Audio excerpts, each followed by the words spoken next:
ബിസ്മില്ലാഹിർ റഹ്മാനിർ റഹീം.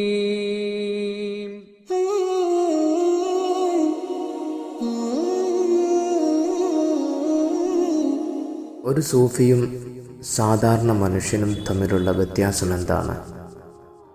സാധാരണ മനുഷ്യൻ ഭൂതകാലത്തെക്കുറിച്ചും ഭാവിയെക്കുറിച്ചും ആലോചിച്ചുകൊണ്ടാണ് ജീവിതം മുന്നോട്ട് നയിക്കുന്നത്. എന്നാൽ താൻ ദൈവത്തോട് ദൂരസ്ഥനാണെന്ന് കരുതുന്നു. ലോകത്തിലെ സങ്കല്പങ്ങളിൽ അകപ്പെടുന്നു. സൂഫിയാകട്ടെ ഓരോ നിമിഷവും അള്ളാഹുവിൻ്റെ സാന്നിധ്യത്തിൽ ജീവിക്കുന്നു. ഓരോ അനുഭവത്തിലും അവൻ്റെ കൃപയെ തിരിച്ചറിഞ്ഞുകൊണ്ടിരിക്കുന്നു. എൻ്റെ ഹൃദയം അള്ളാഹുവിൻ്റെ ഓർമ്മയിൽ സമാധാനമാണ്. പരിശുദ്ധ ഖുർആനിൽ പറയുന്നു, ഇന്ന ഫീ ദാലിക ലദിക്റ ലിമൻ കാന ലഹു ഖൽബ്. ഇതിൽ ഹൃദയമുള്ളവർക്ക് ഓർമ്മപ്പെടുത്തലുണ്ട്.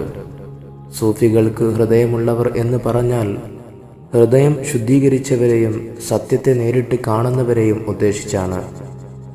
സൂഫികൾ കാണുന്ന ഓരോ വസ്തുവിലും അള്ളാഹുവിൻ്റെ മഹത്വം തിരിച്ചറിയുന്നു. അള്ളാഹുവിൻ്റെ സ്നേഹത്തിൽ മുഴുകി ജീവിതം നയിക്കുന്നു.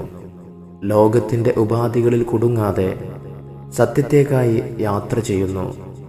ഹൃദയശുദ്ധിയിലൂടെ അള്ളാഹുവിൻ്റെ സാന്നിധ്യം പ്രാപിക്കുന്നു.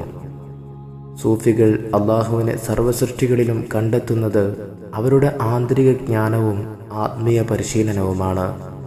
പ്രത്യക്ഷ ലോകം അതിലേക്കുള്ള കാഴ്ചപ്പാട് മാറ്റിയാൽ എല്ലാം ദൈവത്തിൻ്റെ അടയാളങ്ങൾ തന്നെയാണെന്ന് അവൻ കാണുന്നു.